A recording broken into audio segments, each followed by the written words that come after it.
우리는 수많은 이야기 세상 속에 살고 있습니다. 그렇다면 인류가 가장 사랑하는 이야기는 어떤 걸까요?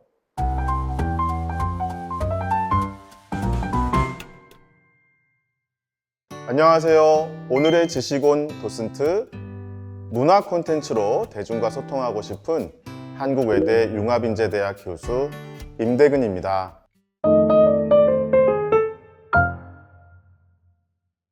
여러분, 이야기 좋아하시나요?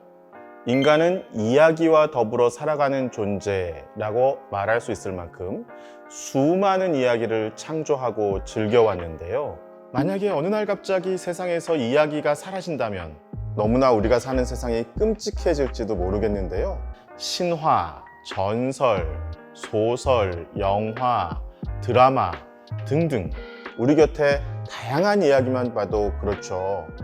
이런 이야기가 전달되는 방식은요, 누군가한테 전해 듣기도 하고요, 책으로 읽기도 하고, 또 눈이나 귀로 감상하기도 합니다.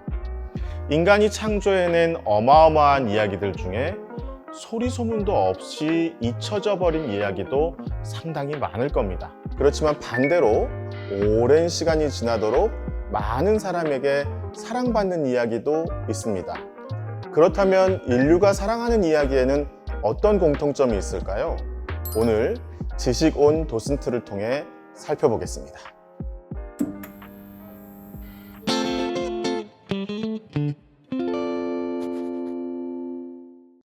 인류가 사랑하는 이야기에는요, 바로 트랜스 아이덴티티 캐릭터가 공통적으로 존재했는데요. 트랜스 아이덴티티? 정체성이 바뀐다는 뜻입니다. 정체성이 바뀌다니 무슨 말씀인지 잘 모르시겠다고요?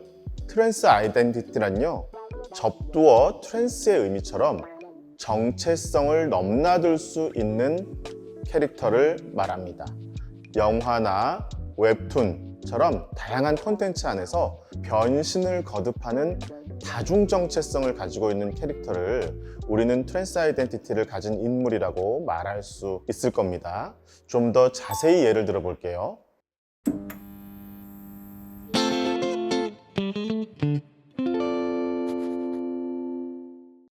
여러분, 곰 하면 어떤 이미지가 떠오르시나요? 혹시 생각나는 이미지가 있으실까요? 아니, 갑자기 트랜스 아이덴티티 이야기하다가 무슨 말씀이냐 하고 생각하실 텐데요. 오늘의 이야기와 전혀 관련이 없는 게 아닙니다. 오히려 곰이 트랜스 아이덴티티의 특징을 가진 캐릭터라고 볼 수 있거든요. 많은 곰 중에 트랜스 아이덴티티 캐릭터라고 말할 수 있는 곰은 바로 우리나라 단군 신화에 나오는 곰입니다. 여러분, 단군 신화 다 아시죠? 단군 신화에 나오는 곰과 호랑이, 사람이 되기를 원했었는데요. 이때 신령이 나타나서 쑥하고 마늘을 100일 동안 먹으면서 햇빛을 보지 않으면 사람이 될 것이라고 말했죠.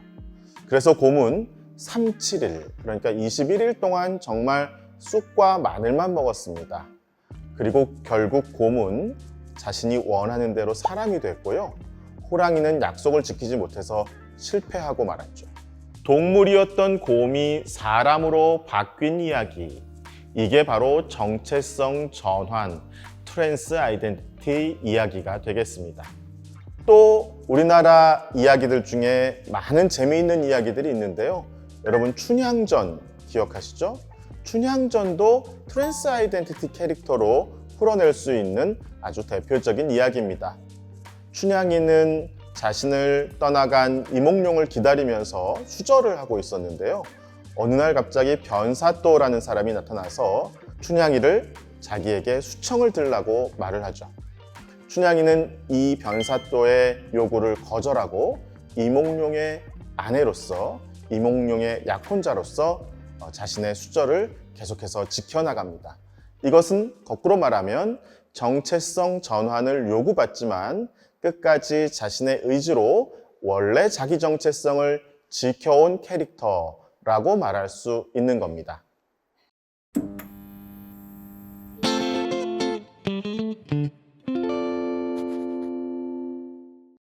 세계 최고의 극작가로 칭송받는 셰익스피어, 바로 이 셰익스피어가 4대 비극을 썼는데요.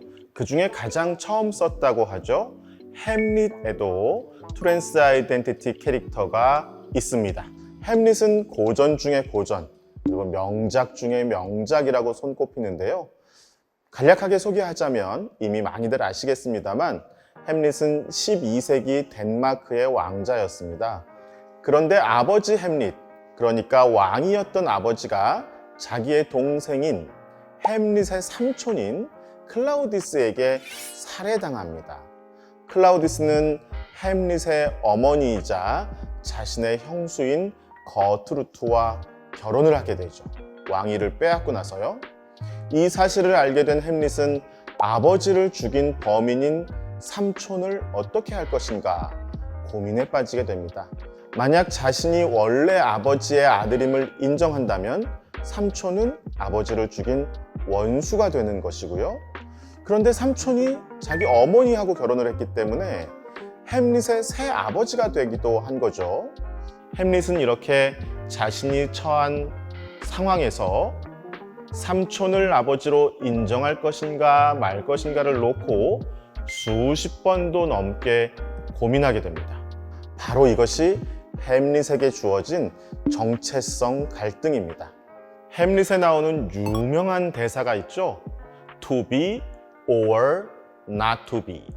사느냐 죽느냐 그것이 문제로다. 이렇게 많이들 번역들을 하시는데요. 저는 이렇게 번역을 해보고 싶습니다. 지금까지의 존재로 살 것인가 아니면 다른 존재로 살 것인가. 햄릿의 고민은 바로 이런 정체성 전환의 극심한 고뇌와 갈등이 담겨 있다고 할 수 있겠습니다. 많은 이야기는 이처럼 두 개의 극단적 정체성을 사이에 둔 캐릭터의 고민과 선택의 문제를 제기합니다. 이런 이야기를 통해서 인류는 흥미진진한 선택의 결과, 그 이야기가 어떻게 펼쳐질지 관심을 가지게 되고 그 캐릭터에 자신의 감정을 이입하면서 몰입하게 되는데요. 이런 정체성 전환 캐릭터는 수많은 이야기에서 확인할 수 있습니다. 예를 들면 오늘날 할리우드 영화의 슈퍼 히어로 시리즈라든지 웹소설이나 웹툰에서 많이 유행하고 있는 회빙환, 회귀, 빙의, 환생을 줄인 말이죠. 회빙환 캐릭터도 모두 이런 범주에 든다고 할 수 있겠습니다. 그러니까 인류가 사랑한 이야기에는 정체성이 뒤바뀌는 캐릭터 혹은 정체성을 뒤바꾸도록 요구하는 캐릭터가 반드시 존재해야만 합니다.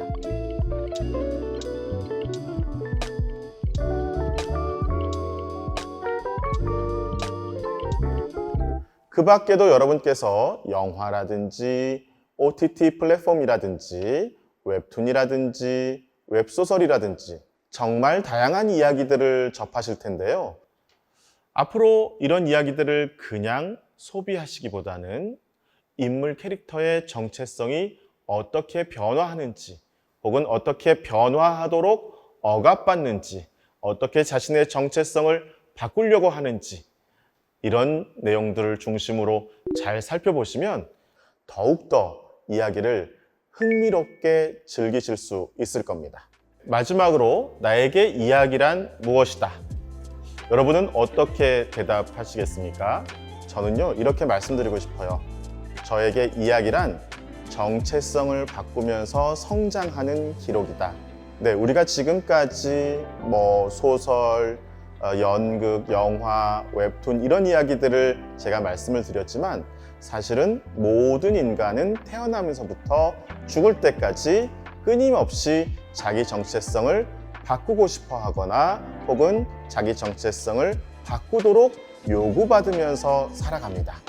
그러나 때로는 자기 정체성을 유지하려고 하고 때로는 그 정체성을 바꾸어 가면서 자신의 모습을 변신하려고 하기도 합니다. 그래서 정체성 바꾸기는 모든 인간에게 해당되는 이야기라고 말씀드릴 수 있습니다. 우리가 사랑하는 이야기에는 바로 우리들의 고민인 정체성 전환 캐릭터가 반드시 들어있는 것입니다. 그러면 오늘의 지식 온 도슨트를 마치겠습니다. 지금까지 문화와 콘텐츠를 사랑하는 임대근이었습니다. 감사합니다.